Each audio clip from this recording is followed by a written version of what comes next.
Bonsoir et bienvenue à vous en direct sur Public Sénat. Voici les titres du 22h ce soir.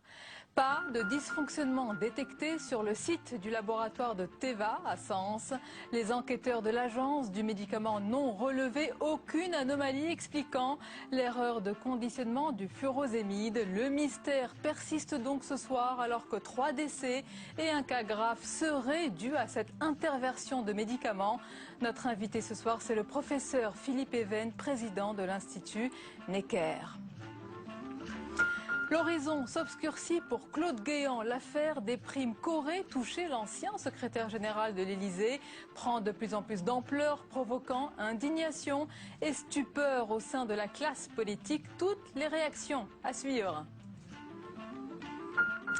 La consommation chute en France, moins 0,4% pour l'an passé. C'est la deuxième fois seulement en 60 ans que cela arrive dans l'Hexagone.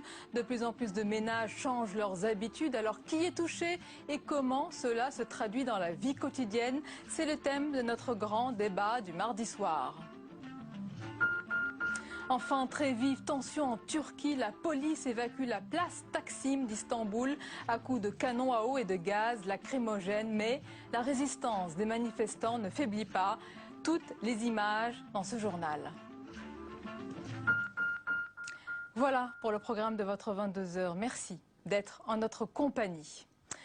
Tous réunis pour rendre un hommage national et émouvant à Pierre Mauroy. François Hollande a salué ce matin aux Invalides la mémoire d'un enfant du peuple pour qui réformer, ce n'était pas renoncer, c'était réussir. Un éloge qui peut résonner dans la bouche du président comme une défense de sa propre politique.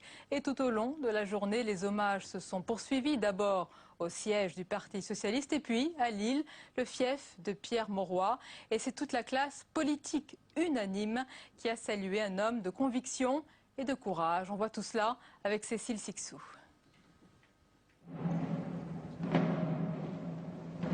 Dernière marche funèbre, l'émotion est palpable dans la cour des Invalides. La famille de gauche est là au complet, mais aussi quelques personnalités de droite, tous rassemblés derrière François Hollande. Dans un ultime hommage, le président revendique l'héritage de Pierre Mauroy, cet enfant du peuple. Il a surtout fait des choix essentiels, dont nous sommes les uns les autres, quelle que soit notre place dans la vie politique, les héritiers. Le choix du réformisme, d'abord. Pour Pierre Mauroy, réformer, ce n'était pas renoncer, c'était réussir. Quelques heures plus tard, le cadre est plus intime, moins solennel. Au siège du Parti de la Rose, compagnons de lutte et politique se retrouvent autour de son épouse, parfois avec émotion. On a fait connaissance en 1952, 61 ans de marche côte à côte, mon plus vieux frangin.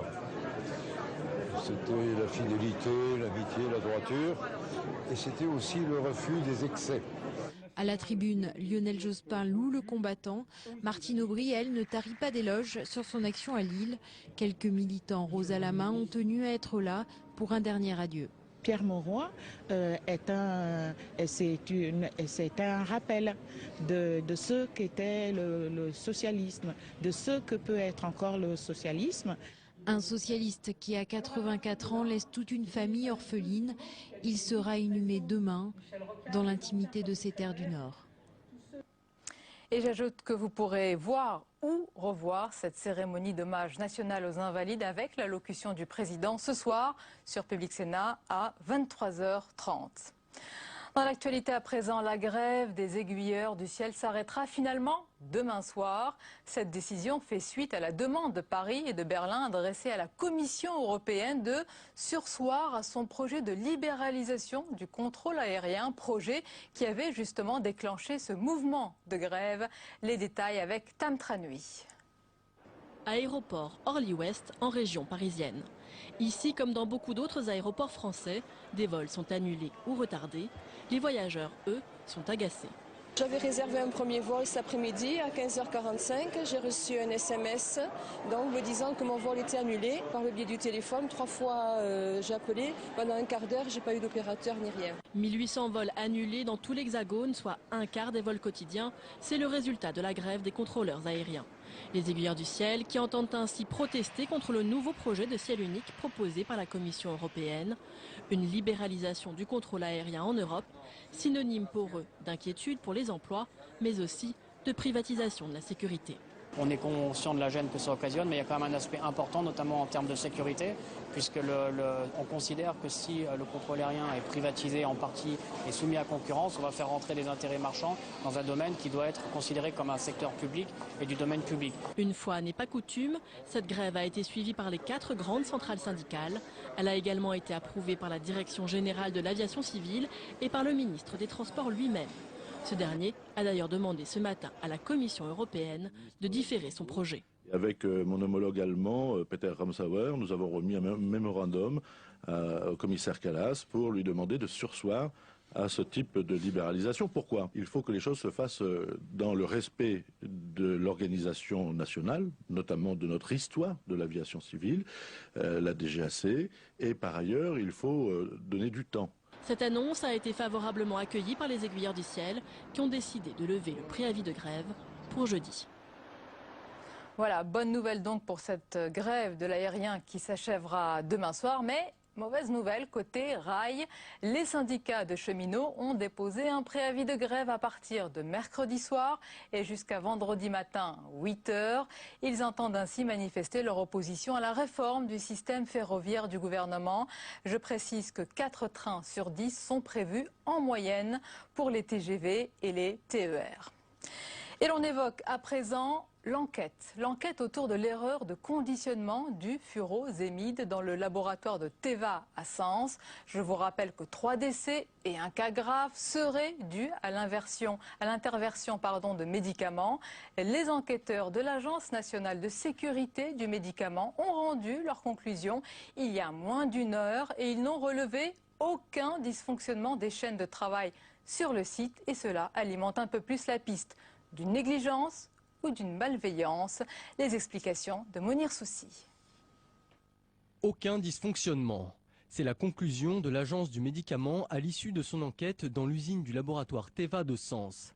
Alors que 2 lots de furosémide sont suspectés d'avoir causé la mort de 3 personnes, la direction de Teva a hier demandé le rappel de toutes les boîtes. Par précaution et pour éviter toute confusion aux patients autour des numéros de lot, nous avons décidé, en accord avec la NSM, de rappeler l'intégralité des lots de furosémide Teva 40 mg commercialisés sur le marché français. Ce pharmacien a dû renvoyer toutes ses boîtes aux fournisseurs. Aujourd'hui, des patients lui ont rapporté leur traitement, des clients anxieux mais qui ne cèdent pas à la psychose.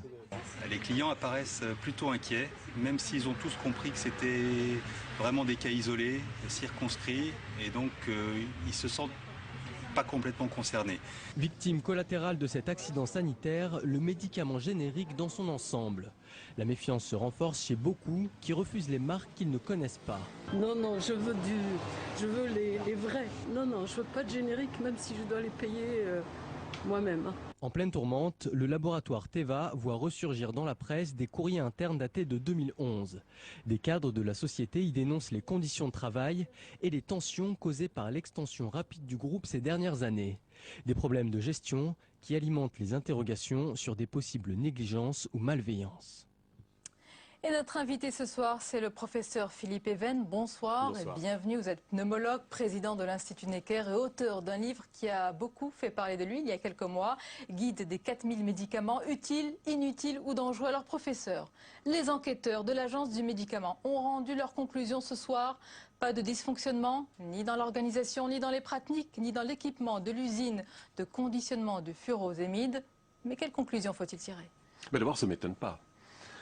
La fabrication La mise en forme, la mise en flacon, en bouteille, tout ce que vous voudrez des médicaments, est un processus extraordinairement autocontrôlé par toutes les firmes, qu'il s'agisse des grandes firmes qui fabriquent les molécules originales ou qu'il s'agisse des grands génériqueurs, comme c'est le cas de Teva, qui est la plus grosse société. Bon, son chiffre d'affaires mondial, c'est 15 milliards de dollars. On parle vraiment d'une société multinationale importante. Ils ne peuvent pas se permettre la moindre erreur, et ça ne m'étonne pas que les enquêteurs n'aient rien trouvé. Toutes les opérations de contrôle, qui sont en partie automatisées, en partie humaines, sont sans cesse filmées, programmées, enregistrées. Donc il y a un contrôle du contrôle. Et on peut donc répondre clairement, il n'y a pas eu de loup dans le mécanisme des opérations successives. Par contre, il y a quand même eu un problème. Et là, on est obligé de conclure qu'il y a eu une intervention individuelle. Alors, est-ce que c'est de la malveillance, un grain de folie? Est-ce que c'est une action, éventuellement, là on tombe dans le complotisme, hein, mais menée par l'industrie classique, qui évidemment perd des parts de marché gigantesques. Il faut voir que chaque année, ce sont des dizaines de milliards qui échappent aux firmes traditionnelles pour tomber dans la caisse des génériqueurs. Il y a donc un conflit commercial gigantesque à l'échelle mondiale. C'est l'enquête judiciaire qui va maintenant prendre la suite des enquêteurs de l'Agence du médicament. Mais parlons encore un peu plus ce soir du groupe Teva. Vous l'avez dit, leader mondial de médicaments génériques. Le site du Figaro publie ce soir un courrier qui date de novembre 2011 d'un pharmacien adressé au patron de Teva et qui montre des pratiques extrêmement légères en matière de qualité, un environnement de travail extrêmement compliqué. Vous aviez entendu parler de cela pour ce grand groupe dont on loue les résultats? Là aussi, je ne suis pas vraiment surpris. Dans toutes les grandes entreprises, on a des situations, surtout depuis 3 ou 4 ans, de tension du même genre, et spécialement dans celles qui sont en pleine expansion. Teva, ça n'existe pas en 1995. Aujourd'hui, c'est un géant mondial. Alors, ça ne peut pas se faire simplement. Mais ce n'est pas là l'essentiel. Je voudrais dire 2 choses très brèves. La première, c'est qu'aujourd'hui, la sécurité des génériques est absolument équivalente à celle des autres molécules. Il faut absolument tenter d'en convaincre les Français. Et oui, mais vous les avez entendus, certains, dans ce sujet, professeurs. Avec ce qui arrive, ils sont méfiants, sceptiques. Mais je serais pareil à leur place. Hein. Et quand on voit un généraliste comme Sauveur-Boucris, que j'aime beaucoup, et qui au moins a écrit un livre sur les génériques, très violent contre les génériques, mais il a toutes les excuses de l'écrire. Au moins son livre, il pose un débat. Sauveur-Boucris, il a traduit l'angoisse de tous les patients qui voient tous les jours et qui ne comprennent pas comment c'est le même médicament, mais il n'a pas le même nom, c'est pas la même boîte, il n'a pas la même couleur, il n'a pas le même goût. Cette pédagogie pour expliquer ce que c'est le générique, qui a failli dans cette... L'État, comme d'habitude. Attendez, ça fait 20 ans que l'État a décidé de remplacer les 3/4 des médicaments par des génériques moins chers. Et il a raison de le faire. Mais où est le texte expliquant aux Français qu'est-ce que c'est un générique? C'est fabriqué comment? Où? Par qui? Avec quel contrôle? Quelle comparaison avec les molécules originales? Rien. Silence radio. Et les relais, et les pharmaciens, et les professeurs, et les médecins, ce n'est pas aussi leur rôle? Non, je vais vous dire non, parce que les médecins, j'allais dire même moi, qui m'intéresse à fond aux médicaments, je n'ai pas le détail de la fabrication. Seul l'État pouvait nommer une commission, presque une commission d'enquête, pour faire un rapport et pour dire voilà comment ça se passe dans le monde du générique. Voilà ce qui est sûr. Et je crois que pour l'instant, on peut dire que c'est très sûr. Je dis bien pour l'instant. Parce que les tensions économiques sont telles dans le monde d'aujourd'hui qu'on peut imaginer que tous les laboratoires, les génériques comme les autres, soient un jour amenés à alléger un peu les procédures très chères de contrôle, de rejet, de retrait, etc. On peut préciser ce soir, professeur, que ce qui est arrivé à ce médicament générique aurait pu arriver à n'importe quel autre médicament classique, puisque c'est une interversion. Oui. Ce soir, on aurait peut-être à déplorer 10 enfants morts plutôt que 2 nonagénaires. Voilà. N'importe quel médicament peut tomber par malchance. Mais rappelez-vous, il n'y a pas eu une seule histoire comme ça depuis 50 ans. Alors que Toyota ou Renault ou Honda ramènent 300 000 voitures tous les 6 mois pour vérifier un circuit qui ne marche pas. Qu'est-ce qu'il faut dire ce soir aux téléspectateurs patients? Est-ce qu'il faut leur dire le furosémide, attention, il faut le prendre, c'est un grand médicament de l'insuffisance cardiaque qui sauve des vies, allez le prendre même si c'est un autre laboratoire, mais surtout continuez votre traitement. Ah oui, c'est bon. Il y a 30 médicaments, 30, vraiment essentiels pour la survie des gens. Les diurétiques sont dedans pour les insuffisants cardiaques. Et donc, il ne faut absolument pas arrêter ce genre de traitement s'il a été prescrit par le médecin. Et donc, pour l'instant, prendre ou du Lazilix, la molécule originale, ou un autre furosémide qui, lui, jusqu'à maintenant, jusqu'à preuve du contraire, n'a pas été substitué avec un autre médicament. Est-ce qu'il faut s'inquiéter ce soir de multiples signalements qui remontent de patients, on dit un peu partout? Il peut y avoir plusieurs cas? C'est inévitable. Il est possible qu'il y ait d'autres cas. Tout le problème est de savoir s'il y a vraiment que 150 boîtes ou s'il y en a plus. 150 boîtes, 3 ou 4 accidents, c'est la proportion qu'on peut prévoir. Cela dit, les gens sont inquiets, les familles sont inquiètes, et ils ont raison d'être inquiets, et donc ils vont poser des questions.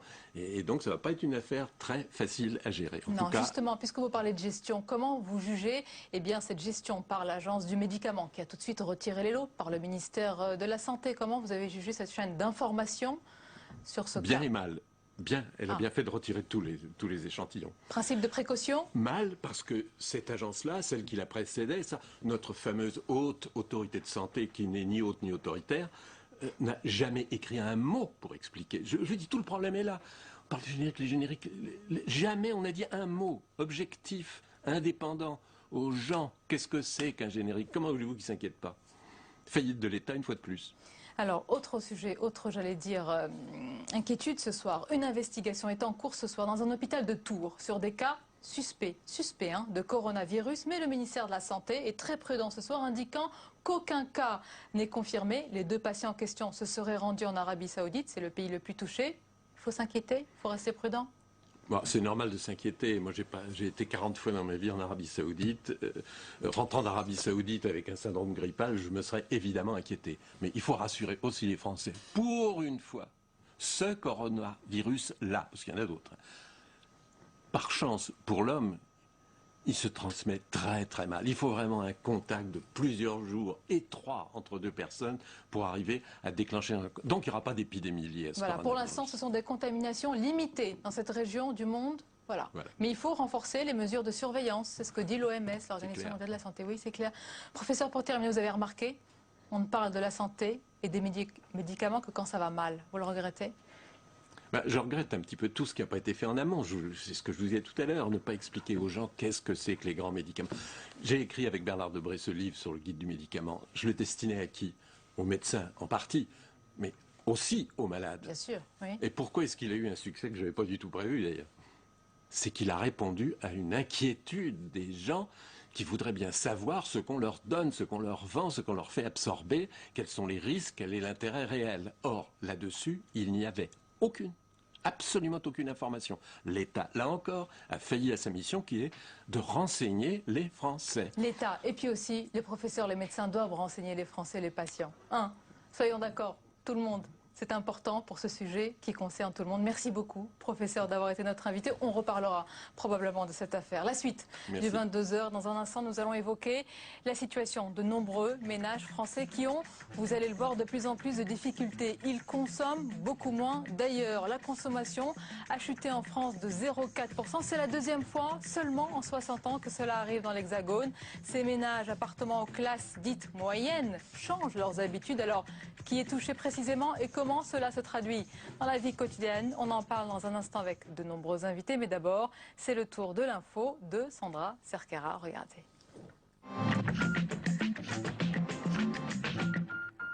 Troisième Voie va donc prendre le même chemin que les jeunesses nationalistes révolutionnaires, celui de la dissolution. Le Premier ministre Jean-Marc Ayrault l'a annoncé aujourd'hui lors de la séance des questions au gouvernement à l'Assemblée nationale. Voilà, mesdames et messieurs les députés, ce que le gouvernement a engagé dans le respect des lois de la République. Nous ferons preuve de la plus grande des intransigeances, mais encore une fois, dans le respect de la loi. Une annonce qui intervient près d'une semaine après la rixe qui a coûté la vie à Clément Méric, étudiant à Sciences Po de 18 ans. DSK est-il sorti d'affaire? Le parquet de Lille a requis un non-lieu en sa faveur dans l'affaire de proxénétisme dite du Carlton. Satisfaction de son avocat. Cette affaire a été un soufflet judiciaire et médiatique. C'est-à-dire que les juges ont manifestement été scandalisés par le comportement de Dominique Strauss-Kahn, qu'ils ont qualifié de comportement criminel, vous vous rendez compte, c'est grave. Le réquisitoire de 90 pages, signé par le procureur de Lille, offre une analyse du dossier radicalement différente de celle des juges ayant mis en examen l'ex-patron du FMI pour proxénétisme aggravé en mars 2012. Son interrogatoire dure depuis hier et il se poursuit. La garde à vue de Stéphane Richard, PDG d'Orange, dans le cadre de l'enquête sur l'affaire Tapie, est prolongée pour un délai maximal de 24 heures. L'étau se resserre autour de l'ex-directeur de cabinet de Christine Lagarde à Bercy. Il était en contact avec tous les protagonistes de l'affaire. Quel rôle et quelle responsabilité du ministère de l'économie, mais aussi de l'Élysée? Il doit apporter des réponses sur la décision en 2007 de recourir à un arbitrage pour mettre fin au litige entre Bernard Tapie et le Crédit Lyonnais sur la vente d'Adidas. La place Taksim, en Turquie, toujours le théâtre d'affrontements entre policiers et manifestants. Centre de la protestation depuis 11 jours contre le pouvoir d'Erdogan. Après une succession d'affrontements et d'accalmies, les policiers ont fait reculer les manifestants qui ont réinvesti la place aujourd'hui par milliers. Le Premier ministre Erdogan, qui doit s'entretenir demain avec des représentants des manifestants, a d'évidence choisi la manière forte et tente d'attiser les divisions du mouvement de contestation. Erdogan, justement, personnage du jour de Plantu, entouré de femmes voilées, il tente de détruire ce qu'il reste de l'héritage d'Atatürk, la Turquie laïque et démocratique défendue aujourd'hui par les manifestants.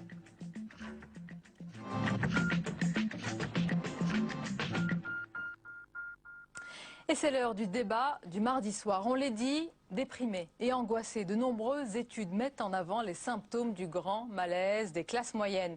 Perte de confiance dans les institutions, baisse de la consommation, on vient d'en parler, peur du déclassement, angoisse du lendemain. Beaucoup de Français se voient dégringoler l'échelle sociale. Alors, est-ce vraiment le cas? Qui sont les classes moyennes aujourd'hui et quel est l'impact des réformes en cours et à venir sur ces ménages? On en parle avec nos invités ce soir que je vous présente avec plaisir.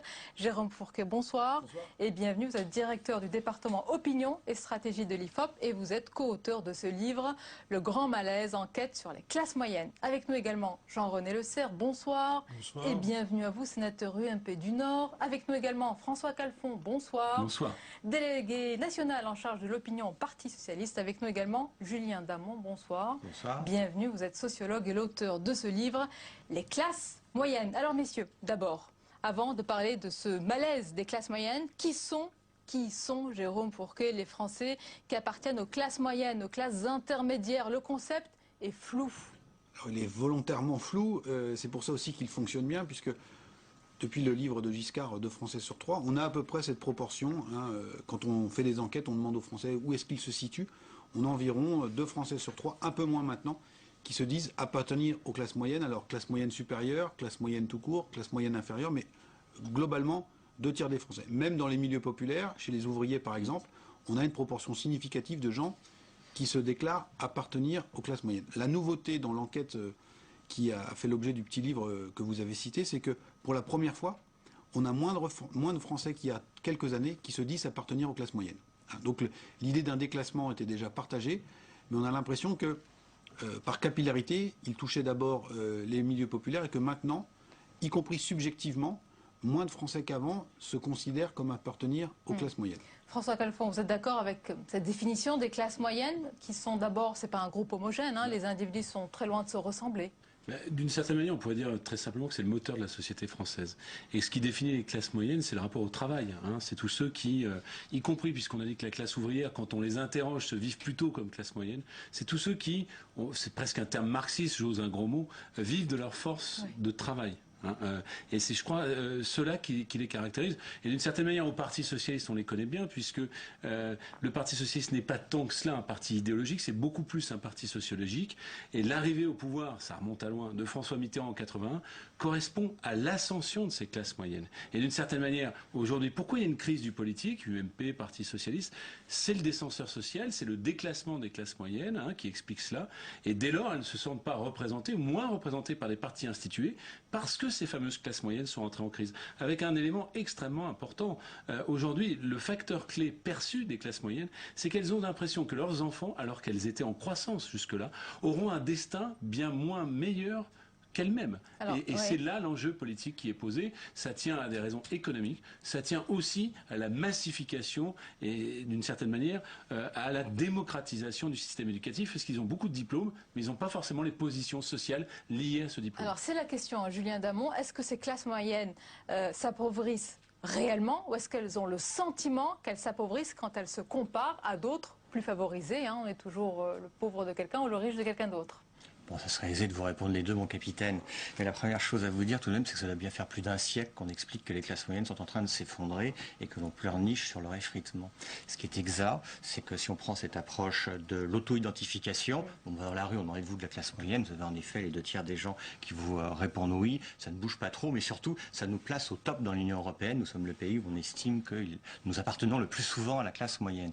Il y a une deuxième chose très importante, pour être marxiste, c'est que alors qu'il y a permanence de ce sentiment d'appartenir à la classe moyenne, il y a effritement de sentiment d'appartenir à une classe. Et c'est une autre définition des classes moyennes, c'est que c'était les professions intermédiaires, les employés qui se prennent en pleine figure les conséquences de la crise, mais depuis 1974. Et enfin, il y a un sujet extrêmement important qui est celui des sous. C'est la troisième manière de définir les classes moyennes, c'est les gens qui se situent au cœur de la distribution des revenus. Vous pouvez faire un truc très simple, il y a qu'il y a 80% des gens qui sont dans la classe moyenne, si vous enlevez les 10% les plus pauvres et les 10% les plus aisés. Mais c'est vrai qu'on annonce depuis très longtemps leur déclassement, et si j'ose dire de façon extrêmement cynique, alléluia pour ceux qui sont pour le déclinisme, depuis quelques mois, quelques années, ça arrive, voilà. Bon, il y a beaucoup de Nostradamus, mais quand même, c'est vrai que ce concept de classe moyenne date d'il y a très longtemps, mais est-ce qu'il n'a pas pris plus d'ampleur avec finalement la crise ou les crises de 2008, Jean-René Le Serre? Bien sûr, je pense que l'importance des classes moyennes est directement liée à l'importance de la crise. On a vu que sur les définitions, on peut parler du ressenti, on peut parler effectivement des revenus. Moi, je préfère la définition de la classe moyenne par les revenus que simplement par le ressenti. Il va de soi qu'en situation de crise, vous êtes tenté de cibler, par exemple, les aides sociales sur les personnes qui sont le plus en difficulté. Qui est-ce qui trinque? C'est la classe moyenne. La classe moyenne va donc avoir l'impression, si vous voulez, qu'elle est toujours trop pauvre d'un côté et trop riche de l'autre. Et donc... voilà, mais on parle de vos réformes, hein, François Calfon. On aura donc des problèmes qui seront des problèmes particulièrement importants par cette conviction, effectivement, d'un déclassement des classes moyennes, dont il ne faut pas oublier aussi les conséquences en matière politique. C'est-à-dire que les conséquences en matière politique, c'est que ces personnes-là auront l'impression... Une perte de confiance dans le politique, les institutions. Tout à fait, dans le politique, dans ceux qui ont exercé le pouvoir. Autrement dit, dans les formations qui sont à la fois des formations républicaines et des formations de gouvernement. Pour être très clair, il y a le réel. Et le réel, c'est que notre fiscalité sait parfaitement attraper le salariat, d'une certaine manière, quel que soit le pouvoir politique. Le réel, c'est que les politiques de redistribution, elles se font pour ceux qui font le plus de bruit. On a eu la politique de la ville, l'ANRU. Très bien d'ailleurs, hein. Mais on a le sentiment que ça s'adresse à un public qui est celui de la première couronne des grandes villes, celui qui fait peut-être le plus de bruit. Il y a ensuite le perçu. La réalité de nos classes dirigeantes, des bobos comme on dit, c'est de véhiculer un modèle culturel assez haut de gamme et peut-être aussi de mépriser une certaine culture populaire. Donc il y a le ressenti qui est extrêmement important. Et on le voit bien, moi qui suis élu de Seine-et-Marne, hein, il y a comme ça tous ces Français en Ile-de-France, mais aussi dans la France périphérique, dans les villes moyennes, qui subissent de plein fouet la crise. Hein. C'est-à-dire on est hors des radars de la mondialisation, avec des tribunaux qui ferment, avec des maternités qui ferment, mais on ne bénéficie pas des aides sociales, et y compris mes goûts culturels, et pour être très concret, hein, je préfère Chimène Badi à l'opéra, eh bien, sont l'objet de la risée des élites. Et je crois que l'un des enjeux, moi j'anime un mouvement au sein du Parti socialiste qui s'appelle la gauche populaire, c'est de reconnecter la politique, et plus concrètement la gauche, à cette catégorie populaire. Voilà l'importance politique de ces classes moyennes. C'est que tout le monde veut les capter, François Calfon. Pourquoi? Parce que tout simplement, aujourd'hui, Marine Le Pen, ces oubliés, ces invisibles de la démocratie, les captent de plus en plus massivement. Il faudrait qu'on revienne plus précisément sur le ressenti de ces classes moyennes populaires. Qu'est-ce qu'elles ressentent, Jérôme Fourquet, finalement, qu'avec l'arrivée de la crise, il y a une possibilité que le système s'écroule, que leur destin leur échappe, que ce n'est plus celui de leurs enfants, mais les leurs également. Ils ont peur du lendemain, pas des lendemains de leurs enfants, c'est tout. Alors, il y a ça, effectivement. Et puis il y a ce que disait le sénateur aujourd'hui, s'il y avait une bonne définition, qu'on entend souvent, nous, dans nos enquêtes, c'est « je suis trop riche pour être aidé voilà, ». Donc je contribue au système de protection sociale français. Vous l'avez beaucoup entendu là pour la politique familiale récemment? Pas tellement encore, parce qu'on cible quand même, mais en même temps, quand on commence à dire « vous inquiétez pas, mais c'est aux alentours de 6 000 € avec 2 enfants, 6 000 € net ». Des professeurs. Alors, on n'est pas dans la classe moyenne, là. On est dans la classe moyenne supérieure, je tiens à le dire. Oui, mais... À Paris, oui. Mais pas en France. Hein. Oui, mais il faudra le dire. Le salaire médian, il est plutôt à 1 700 € par mois et 3 000 oui, pour mais il est peu probable que les conséquences s'arrêtent là, très honnêtement. Et donc, il y a l'idée, voilà, trop riche pour être aidé, alors même que je contribue, et pas assez pour bien m'en sortir. Ça, c'est le premier point. Et deuxième point, donc, il y a de plus en plus, avec la crise, une demande d'État. Et dans l'enquête qu'on a menée, on avait posé la même question en 2010. On demande, est-ce que vous avez l'impression que les pouvoirs publics font suffisamment pour les gens comme vous ? Et donc, il y a une progression de 12 points de la réponse pas assez, et la progression la plus forte est dans ces classes moyennes qui se sentent complètement abandonnées, en disant voilà, je contribue, j'ai droit à rien. François Calfon parlait de cette France des oubliés. Si on paraphrase Marine Le Pen, elle dit voilà, Nicolas Sarkozy avait aussi employé l'expression, on s'adresse à toutes ces France, à cette France qui ne casse pas des cabines téléphoniques ou brûle pas des voitures pour se faire entendre. Et donc je pense qu'il y a ça aussi aujourd'hui, en disant voilà, il y a besoin d'un État qui puisse nous protéger, qui puisse nous aider. Il y a besoin, mais ils ne le ressentent pas. Pour l'instant, ils ressentent un abandon. Oui, donc, d'où une disponibilité pour autre chose. Ce qui est vrai, c'est que les classes moyennes françaises sont très liées au système de redistribution. On a une courbe en U, alors je vous la fais comme ça pour la décrire rapidement, de notre système. Voilà. À peu près. Alors je vais vous expliquer de manière un peu plus compliquée. C'est que si vous prenez en abscisse, ça va être très simple, les ressources des ménages de 0, les très pauvres, à 100 000, les très riches, vous avez pour les ménages qui vont de 0 à 10 000 euros par an, beaucoup de prestations sociales. Vous pouvez appeler ça assistance, aide et action sociale. Ensuite de cela, vous avez très peu de ressources, puisque vous n'avez pas d'aide parce que vous êtes trop riche pour en bénéficier, mais vous n'êtes pas assez riche pour bénéficier de l'ensemble des niches fiscales et du système du quotient familial. Et donc chacun, après, à gauche et à droite, va s'écharper. Mais la singularité française, c'est que cette forme de U est très représentative du système français, alors que dans d'autres pays de la zone OCDE, c'est beaucoup plus aplati. D'où ce sentiment d'être oublié quand on est dans la moyenne, et c'est problématique quand la majorité des gens estiment être dans la moyenne. Alors messieurs, je vous propose une illustration. Notre journaliste Joachim Rob a rencontré une famille. Alors, elle vit à Sarcelles, dans la banlieue nord de Paris. Le couple, qui vous allez le voir, a 3 enfants, gagne 4 000 € par mois et se considère comme privilégiés. Cela ne les empêche pas de faire attention alors qu'ils constatent autour d'eux la précarisation de leurs voisins. Regardez. Un petit pavillon à Sarcelles, en banlieue parisienne. C'est ici que vivent Jean-Laurent et sa femme Catherine. À eux deux, ils gagnent 4 000 € par mois. Un budget qui peut sembler confortable, mais en région parisienne et avec 3 enfants à charge, ils doivent, comme de nombreux Français, surveiller leurs dépenses. Faire attention à ce qu'on achète. C'est vrai qu'on n'achète pas forcément de choses très luxueuses au niveau de la maison, par exemple. Catherine parlait de la voiture. Bon, c'est une voiture toute simple. On a un budget fringue peut-être pas très important non plus. Ce qui est important, c'est pas d'avoir plein de biens matériels. Ce qui est important, c'est d'être heureux, c'est tout. Des bonheurs simples, des activités pour les enfants et cet été, des séjours dans leur famille et une semaine au camping. Si Jean-Laurent et Catherine s'estiment relativement privilégiés, ils ressentent les effets de la crise. On a l'occasion là de discuter avec quand même pas mal de gens dans le quartier, des voisins, qui ont des problèmes de surendettement, qui ont des problèmes de perte d'emploi, etc. Et qui ont peur aussi de perdre leur pavillon. Ces dernières années, on a constaté quand même une précarisation de l'ensemble des gens qui vivent autour de nous. C'est très sensible, cette précarisation est très sensible. Une précarisation également constatée par l'INSEE. Au début de la crise économique, seules les catégories populaires ont vu leurs revenus baisser, tandis que les classes moyennes restaient épargnées. Aujourd'hui, ce n'est plus le cas. Tout le monde, au moins les 90% de la population voit leur niveau de vie baisser. Seule la petite frange supérieure des 5% de la population voit son niveau de vie augmenter. Ça fait à la fin des baisses de niveau de vie importantes. C'est pas banal.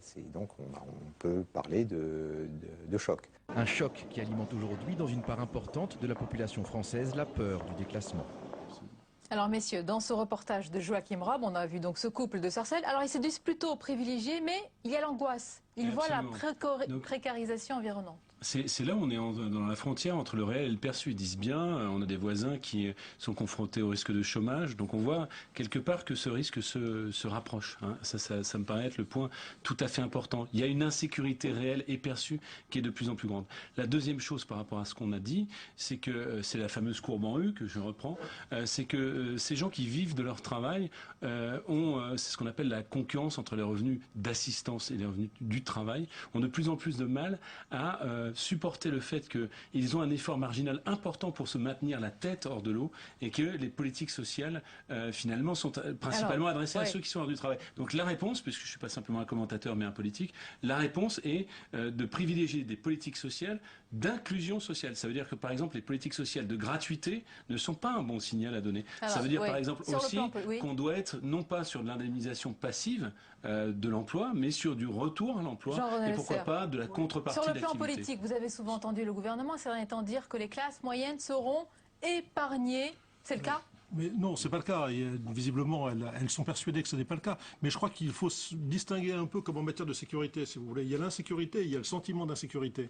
Alors, il y a le déclassement et il y a le sentiment de déclassement. Je crois qu'on est plus aujourd'hui dans un sentiment de déclassement que dans un déclassement véritable. Mais il n'en reste pas moins qu'il y a donc cette peur d'une partie des classes moyennes françaises de se retrouver confrontées à une situation de personnes beaucoup plus désavantagées. On retrouve les fameux discours de Sarkozy sur le travail, la rémunération du travail et la rémunération de l'assistance, et la crainte qu'il y a derrière cela, qui est une crainte politique, c'est le fait effectivement que l'on monte un peu à la fois des classes les unes contre les autres. Parce que leur année, ça c'est vous qui le dites. Moi je l'ai bien vu. Pour le moment, M. Sarkozy, je pense avec sa politique, notamment en matière, si vous voulez, d'heures supplémentaires qui étaient exonérées de charges sociales, au contraire, il y avait une réponse vis-à-vis des classes moyennes. Et je pense que ceux qui ont fait la victoire de Sarkozy lors de sa première élection, alors que dans la logique des choses, c'est la gauche qui aurait dû gagner après, effectivement, les 10 années, les 12 années même de Jacques Chirac, c'est justement ces classes moyennes. Alors ces classes moyennes... Ce sont les mêmes qui ont fait sa défaite ensuite. Bien sûr, parce qu'ils ont été tout à fait. Et aujourd'hui, le drame, c'est qu'elles sont doublement déçues. C'est la raison pour laquelle je pense, moi, qu'il faudrait que les formations républicaines, qu'elles soient de droite ou de gauche, elles aient davantage, effectivement, de lieux d'écoute et davantage de mobilisation de politiques mises en place en commun, de façon à montrer qu'il y a effectivement des moyens d'en sortir et de ne pas laisser l'espace. Le risque, le danger, c'est le populisme. Jérôme Fourquet, juste un moment, parce qu'on parle d'angoisse, de peur, de déclassement, mais ce paysage social plutôt sombre, est-ce que ce n'est pas le reflet parfois exagéré d'une société française championne du pessimisme ? Alors il y a ça aussi, hein, effectivement, parce qu'il y a plein de... On est un peu comme ça. Oui, tout à fait, mais en même temps, regardez ce que disait l'expert de l'INSEE, là pour la première fois depuis 1984, on a une baisse réelle du pouvoir d'achat. On a une montée objective de toutes les dépenses contraintes. On parlait du petit pavillon de Sarcelles, le rêve de la France de propriétaire de Nicolas Sarkozy s'est fracassé sur le mur de la réalité, mais aujourd'hui, les dépenses de logement sont de plus en plus fortes. Regardez le succès on va faire un peu de publicité, de l'offre de Free sur la téléphonie mobile. C'est un budget, dans toutes les municipalités, les bureaux d'aide sociale savent que le budget de téléphonie, c'est un budget contraint qui explose notamment dans les milieux les plus modestes. Donc sur tous ces éléments-là, il y a aujourd'hui des vraies inquiétudes. Hein, et donc il n'y a pas forcément d'éléments politiques pour assurer. Alors il y avait eu une réponse, mais là aussi il y a une espèce de malédiction. La droite avait fait dans son paquet fiscal la défiscalisation pour les heures sup et le bouclier fiscal. Et donc la gauche a tapé, à juste titre, sur le cadeau aux plus riches. Et donc tout ça est passé, le bébé est passé avec l'eau du bain. Elle avait le péché originel très tôt. Et inversement, pour tout supprimer, la gauche a supprimé et le bouclier fiscal et la défiscalisation des heures supplémentaires. Et ça a coûté très cher en termes de popularité. Ce sera peut-être leur péché original à eux, alors. C'est à voir. Oui, Julien. Je voudrais mini remarque sur le reportage. Le premier, c'est qu'il y a ce petit pavillon dont j'imagine que ce couple est propriétaire, ce qui change absolument tout par rapport à ses revenus. S'il était à 5 000 € par mois alors qu'il est à 4 000, s'il était locataire, il serait dans le même monde. Mais s'il n'était qu'à 4 000 € et qu'il était locataire, il ne serait pas dans cette modestie aisée. Voilà, pour faire une sorte de travail. Deuxième remarque, on a vu que le monsieur était cadre associatif. Je ne sais pas trop ce que ça veut dire, mais j'imagine qu'il travaille dans l'action sanitaire et sociale, et ce sont des métiers relativement stables, en gros quasi publics. Et ça, c'est une ligne majeure de rupture entre ceux qui peuvent craindre l'avenir, ceux qui sont dans le privé, les entrepreneurs, et de l'autre, une partie du monde protégée dans le public et le parapublic. Et la troisième chose, mais vous l'avez déjà évoqué, c'est les dépenses contraintes. C'est pas que le pouvoir d'achat, c'est pas que les revenus baissent, c'est que les prix augmentent, les prix de choses essentielles. Baisse. On a annoncé le chiffre. Oui, là tout récemment, on a ce soir vu que sur un an, la consommation avait baissé. En 60 ans, c'est arrivé deux fois. C'est arrivé en 93, etc. Mais globalement, sur le long terme, ce que l'on aperçoit, c'est l'augmentation des prix du logement, l'augmentation du prix des assurances, l'augmentation du prix des mobiles, qui ne sont pas forcément immédiatement l'énergie qui est liée au logement, etc. Alors, deux choses quand même. Si on regarde le panier de la ménagère de maintenant, il y a 20 ans, c'est plus du tout le même. On parle de la téléphonie mobile. Tout cela n'existait pas. Donc là, il y a quand même une affaire de ressenti. Sur la question du pouvoir d'achat, puisque j'ai été interpellé par Jérôme Fourquet, il est évident qu'il faut répondre à cette angoisse sur le pouvoir d'achat. Et la théorie d'un quinquennat qui sera en 2 temps, d'abord la réponse sur l'emploi et ensuite le pouvoir d'achat, en réalité n'est pas tout à fait valide. La deuxième chose n'est pas simplement sur les classes sociales.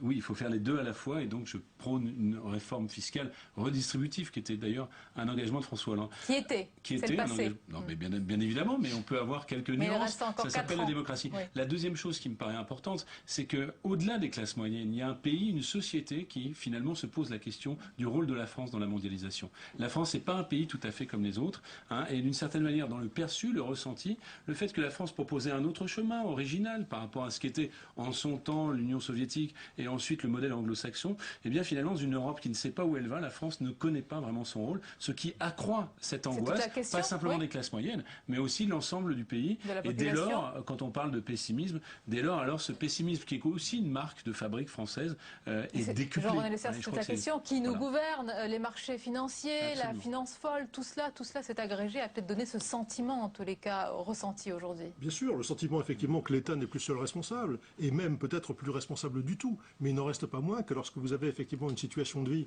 et un niveau de vie qui baisse, vous avez vos réactions, elles sont aisées à comprendre.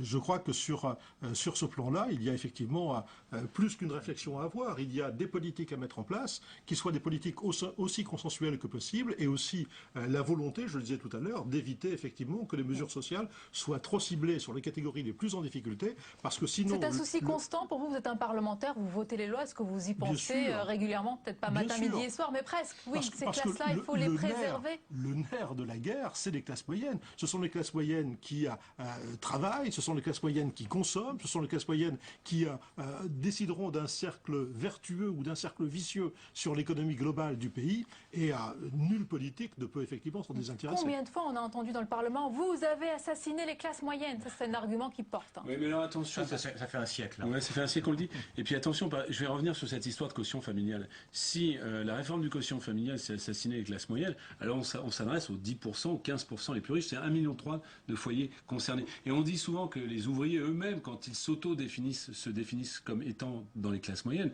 parmi les fameux bobos dont on parle beaucoup, il y a des gens qui sont en fait des riches, non pas au sens de François Hollande, mais au sens de l'INSEE, et qui se définissent comme classe moyenne parce que c'est pas simplement finalement un niveau de vie, mais c'est aussi un style culturel, c'est-à-dire qu'on préfère en gros le jean et les brunchs au dîner chez la belle-mère et au blazer, vous voyez.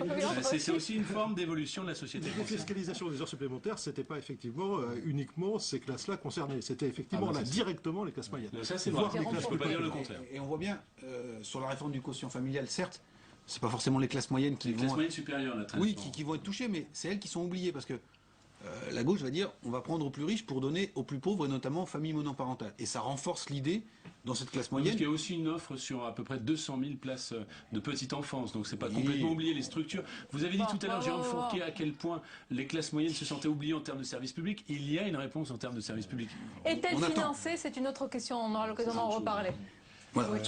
Il y a toujours la bisbille socio-fiscale sur qui est touché ou non. Il y a d'autres dispositions dans les réformes de politique familiale qui viennent d'être annoncées, qui concernent beaucoup plus que les 10 et 15% les plus aisés. C'est dans le cadre de l'accueil des jeunes enfants. Mais c'est pas grave. Je pense que ce qui est le plus important, c'est ce que vous avez évoqué, c'est ce que l'on se représentait les classes moyennes en France et ce qu'on se représentait la France dans le monde. Les classes moyennes, c'était la moyennisation des 30 glorieuses et c'était vu comme un modèle à l'échelle internationale. Aujourd'hui, nos classes moyennes sont déstabilisées, mais elles ne connaissent pas encore cette démoyennisation, pardon pour le néologisme, que connaissent les Espagnols, c'est évident, les Chypriotes, ça va venir, mais que connaissent un autre pays extrêmement important, c'est les États-Unis. Les États-Unis, ça fait 15 ans que vous avez un niveau de vie moyen et un niveau de vie médian qui baisse. Et parallèlement, à l'autre coin du monde, vous avez une moyennisation du monde. C'est-à-dire que les classes moyennes du 21e siècle, elles sont en Chine, et elles naissent en Inde, au Brésil. Si vous voulez, le 20e siècle aura été le siècle de la classe moyenne à la française, si je veux dire, avec son barbecue. Vous êtes en train de dire qu'on est dépassé là.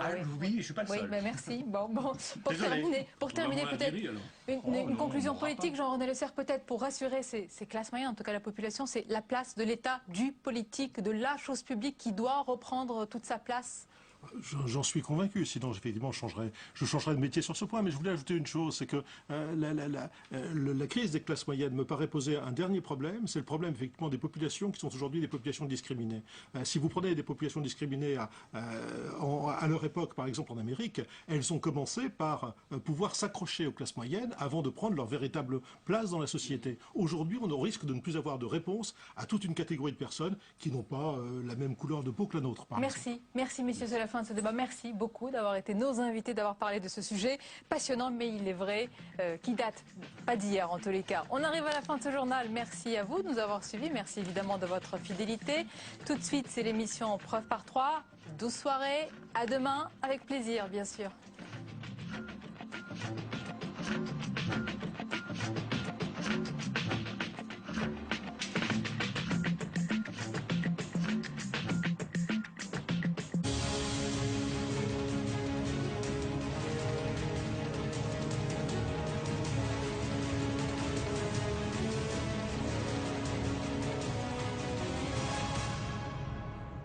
Il appelle à la révolution démocratique. Bruno Le Maire, ancien ministre UMP de l'Agriculture, est notre invité. Bonsoir. Bonsoir. Et merci d'être avec nous pour ce rendez-vous réalisé comme chaque semaine en partenariat avec l'agence France Presse et Dailymotion. Nadège Puljac d'ailleurs et puis Perrine Tarnaud de Public Sénat. Nous rejoindrons Bruno Le Maire pour vous interroger bien d'abord sur ce renouveau complet que vous réclamez à l'UMP. Vous voulez être vous-même un nouveau visage, une nouvelle voix évidemment. Et puis sur cette moralisation des pratiques politiques que vous préconisez. Il y a des sujets d'actualité sur lesquels on a envie de vous entendre. Par exemple, les primes en liquide que s'était octroyé Claude Guillaume. Enfin, c'est pour plus tard dans l'émission. D'abord, l'actualité, c'est l'hommage de François Hollande à Pierre Mauroy pour le Premier ministre de gauche de la Ve République. Réformer, ce n'était pas renoncer, c'était réussir, selon les mots du président de la République. Bon, jusque-là, vous êtes d'accord, évidemment? Non. Non? Non, je suis pas d'accord. Réformer, ce n'est pas renoncer, c'est réussir. Oui, là. Oui, si on s'arrête là, oui. Et je partage l'hommage qui a été rendu à la personnalité de Pierre Mauroy, qui était une personnalité attachante et éminemment respectable. En revanche, quand on regarde ces réformes, ça a été un échec complet. Et je crois que nous devons avoir la lucidité de dire que tous les choix qui ont été faits entre 1981 et 1983 sont des choix qui seront respectables, mais qui ne sont pas les miens et qui ont mis la France en grande difficulté économique. Vous pensez à la retraite à 60 ans, je pense à la durée du travail, je pense que c'était partir du mauvais pied. C'était mettre la France du mauvais pied. Eh bien, aujourd'hui, près de 30 ans plus tard, nous en payons encore les conséquences. Et nous devons faire repartir la France du bon pied. Je crois que c'est la responsabilité de ma famille politique, dans l'opposition, de proposer justement un projet radicalement différent. Quand j'en vois qui disent « Ah, c'était formidable, Mauroy, 81, 83 », l'homme est formidable. Mais la politique qu'il a menée a conduit à un échec complet. Et nous en payons encore aujourd'hui les conséquences en France. Nous devons, nous la droite, proposer une alternative radicalement différente. Est-ce que vous estimez que François Hollande, qui a lancé donc une nouvelle réforme des retraites, aurait dû éviter de rappeler l'abaissement de l'âge de départ à 60 ans? Moi, je ne m'y retrouve plus du tout avec François Hollande. Je ne m'y retrouve plus du tout. Il arrive au pouvoir et il remet la retraite à 60 ans pour un certain nombre de Français, avec un coût qui est très élevé. Ensuite, quelques mois après, il vient revoir toujours les mêmes Français, vous et moi, tous les téléspectateurs, pour leur dire voilà, la réforme des retraites, elle est absolument indispensable, on ne peut plus financer aujourd'hui notre régime de retraite. Donc il dit exactement le contraire. Et il engage actuellement une réforme des retraites qui, à mon avis, sera à la fois injuste et inefficace. Et puis, à l'occasion... On ne connaît pas encore les détails. Attendez, on entend certaines voix à l'UMP, même vous, dire je suis prêt à la voter. Mais attendons. À l'occasion de l'hommage à Pierre Mauroy, tout d'un coup, on revient sur la retraite à 60 ans. Enfin, c'est vraiment la politique de gribouille. On ne peut pas, quand on est chef de l'État, dire tout et son contraire. Or, François Hollande dit tout et son contraire. On ne peut pas dire un matin, la retraite à 60 ans, c'est formidable, vive Pierre Mauroy, et je la remets à 60 ans pour plusieurs milliers de personnes, et dire l'après-midi, il faut une réforme des retraites massive, reporter l'âge légal ou allonger la durée de cotisation, parce que sinon, le système, on ne peut plus le financer. Pour vous, les Français ne s'y retrouvent plus. Cet hommage à Pierre Mauroy sur cette question particulière, une mauvaise augure pour la réforme qui est annoncée. Je l'ai trouvé maladroit, parce qu'une nouvelle fois, on a l'impression d'un écran de fumée, et je crois que c'est qui inquiète aujourd'hui les Français. Ce qui explique le climat de défiance profond qui touche tous les Français, les familles, les PME, les artisans, les commerçants, ce qui fait qu'aucune entreprise n'investit plus, que plus personne n'a confiance, c'est qu'ils voient tous un chef de l'État qui les enfume, qui ne sait pas où il va, qui dit une chose le matin, le contraire le soir, vive la retraite à 60 ans le matin, il faut allonger la durée de capitalisation le soir, personne ne s'y retrouve. Et ça crée forcément une anxiété profonde dans la société française. Vous avez entendu aussi François Hollande dire à propos de Pierre Mauroy qu'il avait assumé des décisions difficiles. Il n'y a pas eu que la retraite à 60 ans, les 39 heures hebdomadaires, il y a eu aussi le gel des prix, des salaires, et donc il y avait quand même aussi un éloge de la rigueur dans la bouche du chef de l'État. Ça, vous l'avez entendu aussi? J'ai entendu une fois encore des choses totalement contradictoires. Moi, ce que je voudrais savoir, c'est quel est le cap de François Hollande. Prenez l'exemple de la réforme des retraites. Moi, j'ai dit qu'effectivement, je serais prêt à voter avec l'actuelle majorité une réforme des retraites qui s'appuie sur 3 piliers très simples. Le premier, c'est l'alignement des règles du public sur les règles du privé. Je ne vois pas pourquoi on calculerait sur la base des 6 derniers mois dans un cas, sur la base des 25 dernières années dans un autre. Que ce soit la même règle pour tous, le même régime de retraite pour tous. Deuxième élément qui me paraît absolument essentiel, c'est que l'on supprime tous les régimes spéciaux. Troisième élément, que nous ayons un report de l'âge légal de départ à la retraite. Combien dites-vous?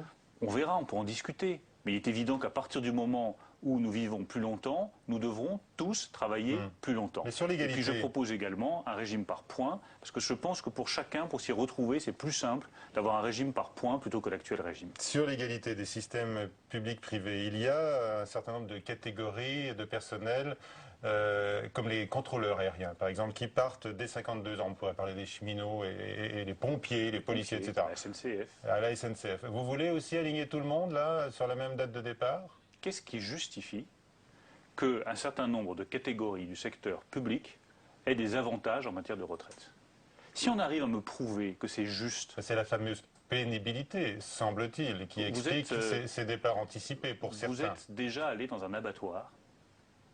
Vous avez vu ce que c'est que le travail d'un ouvrier qui est à la chaîne dans des usines d'abattage porcin ou bovin. Vous avez vu la pénibilité du travail. Si vous êtes déjà allé dans les hauts fourneaux, vous avez vu la pénibilité du travail dans les hauts fourneaux, dans les usines de laminage. J'en ai une chez moi à Breteuil-sur-Iton, dans mon département. Ça, c'est des boulots qui sont pénibles et qui sont difficiles. Et là, vous comprenez, par exemple, qu'il y ait des mesures d'accompagnement pour ces salariés qui sont confrontés à des métiers très très durs. La pénibilité, ça me paraît un point très important d'une réforme juste. Pour ceux qui commencent tôt, qui ont des métiers qui sont physiquement pénibles, qui sont durs, avec des espérances de vie qui sont objectivement... Ça peut exister aussi dans la fonction publique. Mais ça ne doit être que l'exception par rapport à une règle, et la règle, ça doit être le même régime de retraite pour tous. Public, privé, alignement total, régimes spéciaux, on les supprime. Un seul régime de retraite pour tous. D'accord, donc c'est clair, mais c'est très important le point sur les départs anticipés, et vous les supprimez aussi.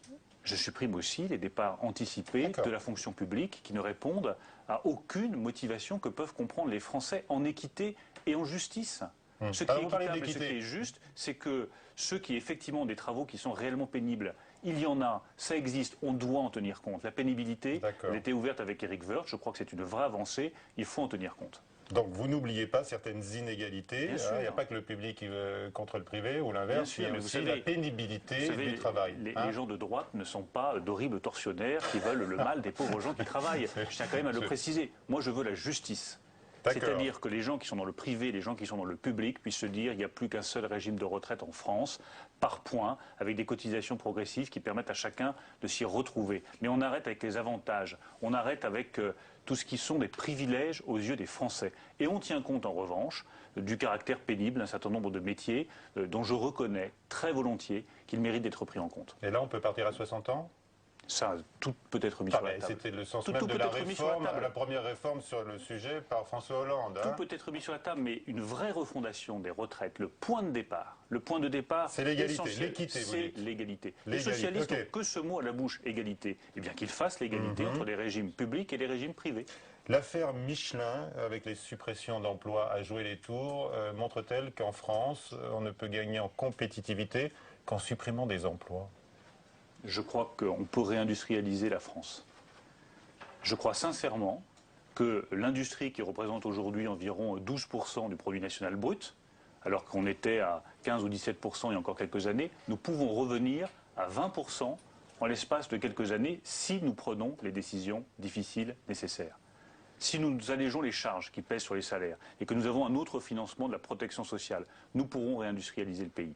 Si nous sommes capables de dégager une vraie profitabilité pour les entreprises industrielles, pour qu'elles puissent ensuite investir, innover, avoir des produits qui soient toujours de la meilleure qualité, nous pourrons réindustrialiser.